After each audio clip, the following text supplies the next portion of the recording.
Spring is a great time for a bit of lawn care. It sometimes needs a bit of TLC after a long winter. It does. And one of the things you can do is sort of rake it over a little bit, just to remove some of the sort of debris and moss that's accumulated in the lawn. Yeah. Autumn's a really good time for doing it, but you can do it in spring as well if you're not too vicious with it. Yeah. No, that's right. So basically, it's just taking a rake, a bit like this one. And do you want to do that, Steve? And just give it a little bit of a rake over. We've got just a little bit of moss in this lawn. It's just a little bit of moss. Covering over the grass almost completely in places, so raking some of that out just helps the grass to breathe a little bit.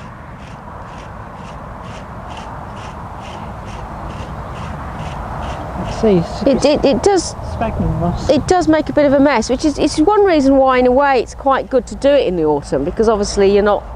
In the autumn it doesn't matter quite so much, but in the spring it is nice to do, because then obviously you've got a much better lawn over the summer.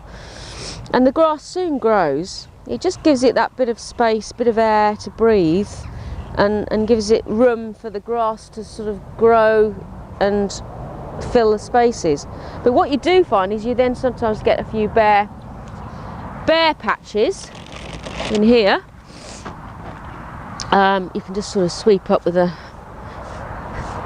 brush, clear the patches. Now what you can do is aerate the area as well, to let some basically oxygen get to the roots, and letting air get to the roots will allow the water to drain and get oxygen to the actual roots and help the grass grow a lot better.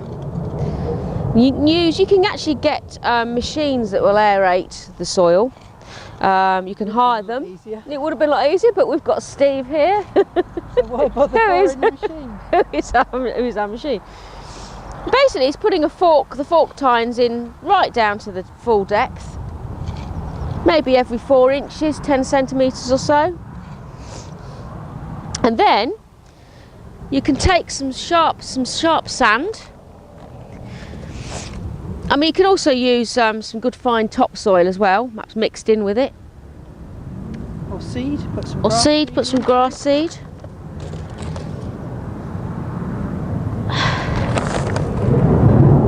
And it's just a case of sort of sprinkling it on and then brushing it in really to fill the holes.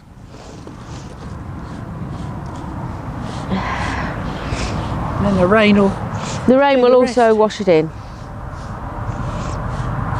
So it might look a little bit sort of messy to start with, but only a couple of weeks and it'll all grow through, and the grass will be a lot healthier for it. Another good job in spring is if you've got patches of lawn that are a little bit bare, a little bit threadbare, it's quite a good time to add a little bit of seed just to sort of fill the gaps. Obviously quite often you'll get it quite compacted, so it's quite a good idea to sort of tease the surface, loosen the soil first. So Steve's just going to go over with a fork just to obviously sort of make some holes, aerate the area, just to get a bit of air in there, loosen it up. Did you wear steel toe caps when you're doing this? Yes, actually I'll just keep out of the way while you're doing that. Keep out of my way.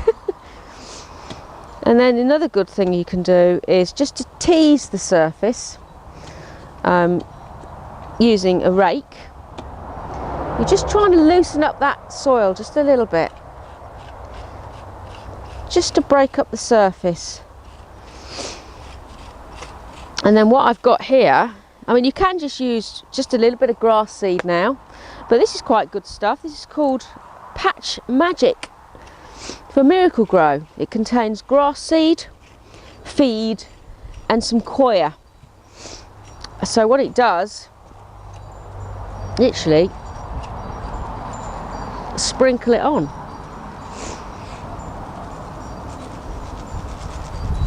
And the coir just adds a little bit of texture. It will actually retain the moisture, and then you've also got the grass seed in there and a little bit of feed to get it going. So in a few weeks time, with a little bit of spring rain on that, we should get a much thicker sward growing there, and it will look nice for the summer.